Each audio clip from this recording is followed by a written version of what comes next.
Des opinions différentes. L'actualité décortiquée, commentée. Savoir et comprendre, Cube.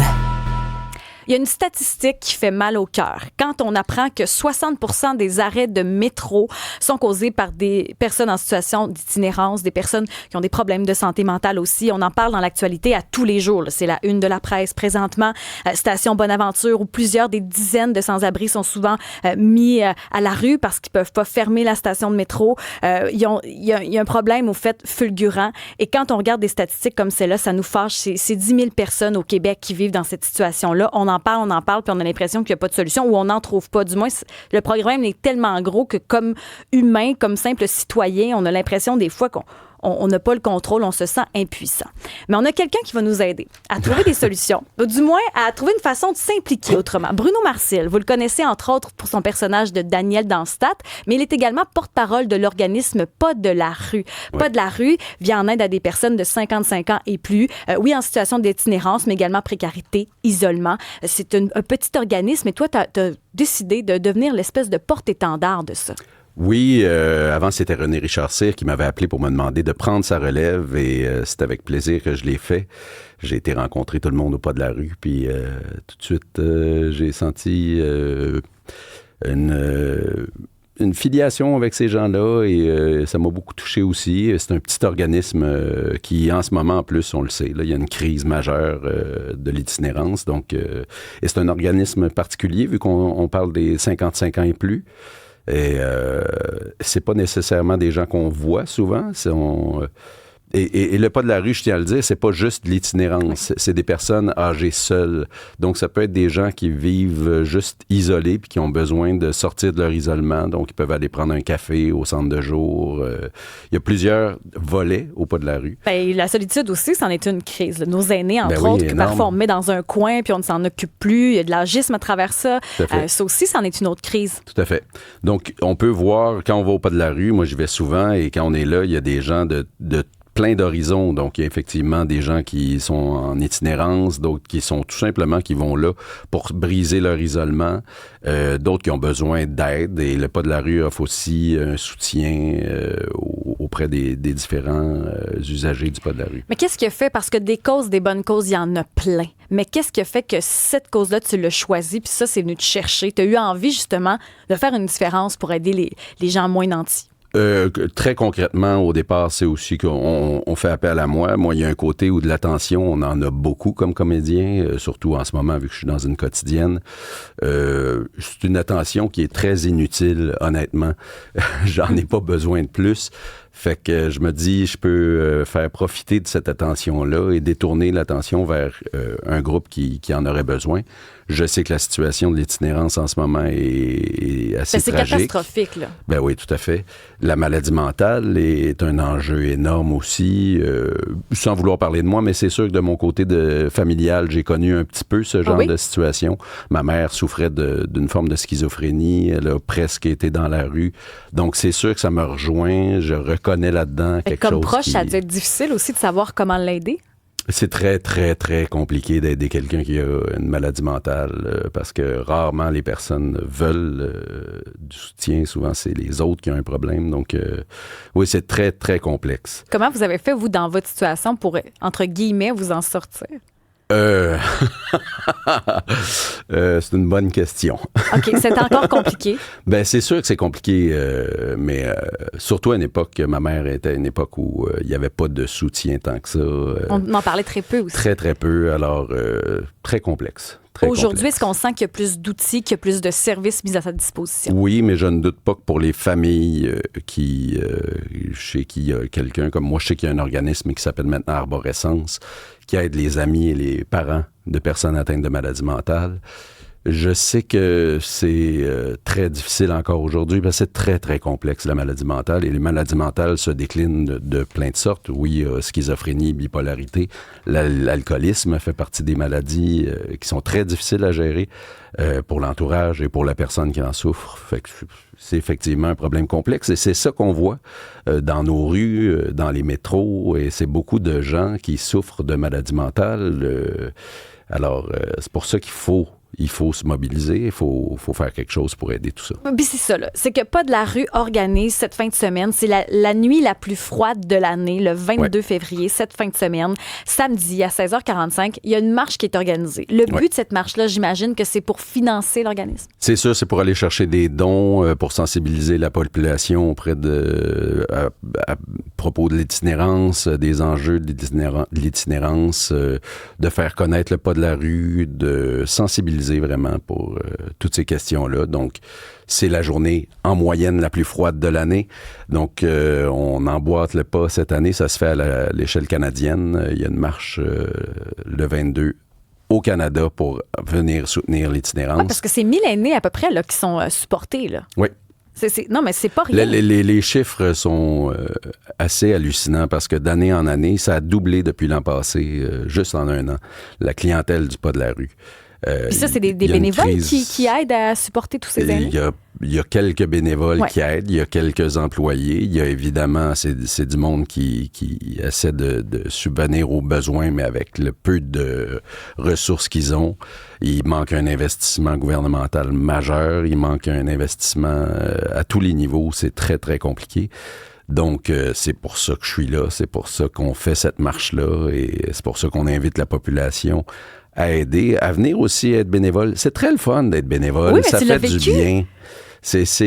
On fait pas juste ça pour les autres, on le fait pour soi-même dans une période où tout le monde s'isole énormément, où on regarde notre maudit téléphone à marde sans arrêt. Ça nous aide pas. Rencontrer des gens qui ont le cœur ouvert, c'est très le fun, sont très, très gentils, c'est très agréable d'être là. Donc, des bénévoles aussi, c'est très bienvenu au pas de la rue, mais n'importe quel organisme, si vous êtes ailleurs au Québec, il y a d'autres organismes qui peuvent... Mais tu as un point intéressant, je trouve, par rapport à donner. Tu sais, la philanthropie, souvent, oui, pour aider les autres, mais on s'aide soi-même aussi. On s'aide soi-même, on fait partie d'une gang, surtout au Québec, je trouve, on est un petit village. Aidons-nous, prenons le temps d'être entre nous, d'écouter l'autre. On a besoin de positif, là. Mais oui, puis c'en est ça, ça l'est positif. Et c'est pas nécessaire parce qu'on voit tout de suite l'itinérant, on identifie celui qui est en toxicomanie, qui est agressif ou quoi que ce soit. Et je peux comprendre qu'il y en a qui soient comme ça. Ils ont des histoires de vie qui sont très difficiles. Mais la quantité qui ne sont pas dans cette situation-là, qu'on ne voit pas, il y a de l'itinérance cachée beaucoup aussi, qu'on ne voit pas. Mais ces gens-là, on les voit quand on va au centre de jour du pas de la rue, ils prennent un café, tu t'assois, ils ne veulent que ça, jase avec toi. C'est des gens au cœur énorme, des histoires de vie qui n'ont aucun bon sens. Mais on se rend compte aussi qu'il y en a encore de l'humanité parce qu'on entend beaucoup le négatif présentement. C'est vrai qu'il y a de la morosité dans le climat ambiant, mais là, ça nous ramène sur un plancher des vaches où il y en a du bon monde. Tellement. Puis c'est des gens, mais c'est ça qui est troublant quand on va là, c'est qu'il y a beaucoup de gens là-dedans qui ont eu des carrières, qui ont eu des vies. Vu qu'on parle d'itinérance, ou en tout cas de personnes seules qui ont 55 ans et plus, il y en a des fois là, qui ont 70 ans, qui ont eu une carrière toute leur vie et tout d'un coup, parce qu'il y a une crise du logement, rénoviction, ils se retrouvent tout d'un coup, à ne pas être capable de payer un loyer. Mettons qu'il est dans une période de sa vie où il était un peu sur le bord de la dépression. Tout ça se met en place et tout d'un coup, tout s'écroule sous ses pieds. Et là, tu te rends compte que cette personne-là, toute sa vie a fonctionné très bien. Et là, wow! Donc, c'est ces gens-là aussi qu'on rencontre et c'est pour ça que c'est important parce que c'est notre grand-mère, c'est notre oncle. C'est que souvent, on dit que la précarité n'a pas de visage, mais c'est difficile quand même. Ces phrases-là, des fois, c'est dur de se le rattacher à nous. Ben oui. Mais tantôt, tu me parlais hors d'onde de quelqu'un qui a eu quand même une profession qui était dentiste. Oui. Lui, que j'ai rencontré il n'y a pas longtemps, pas de la rue, un dentiste qui est retraité maintenant, qui a pas de problème financier, qui va bien, mais il est seul.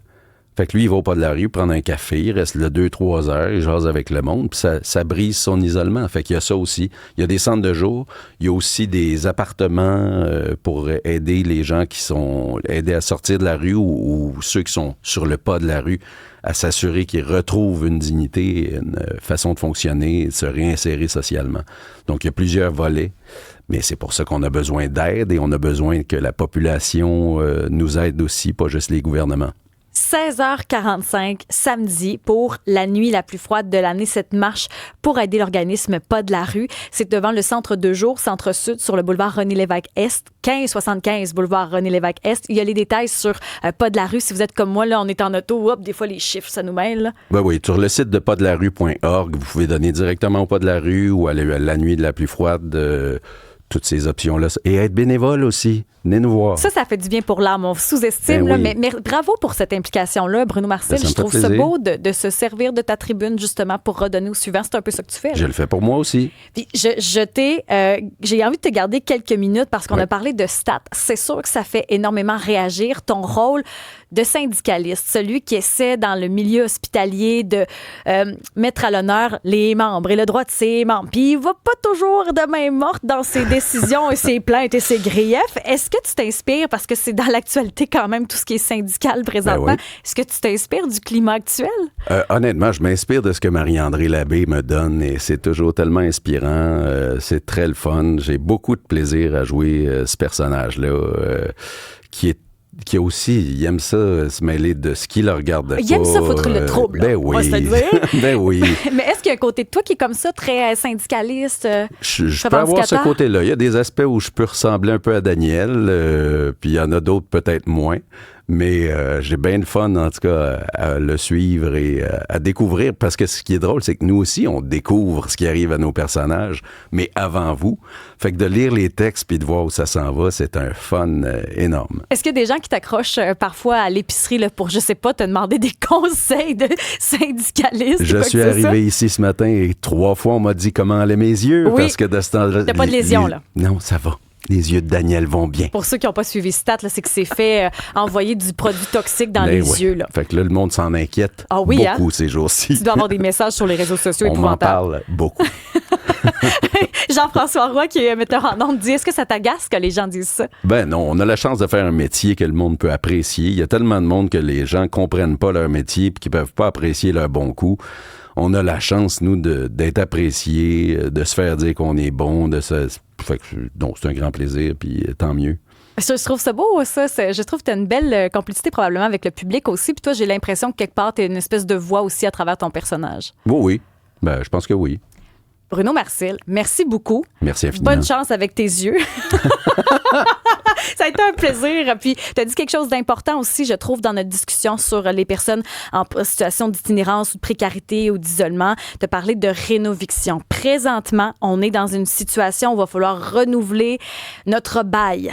Est-ce que ça vous inquiète? Au 187 Cube Radio, 1-877-827-2346, est-ce que la situation présentement où on parle d'augmentation à par-dessus augmentation, on est dans une période record où ça coûte cher présentement, est-ce que le renouvellement présentement de votre bail vous inquiète? 187 Cube Radio, 1-877-827-2346.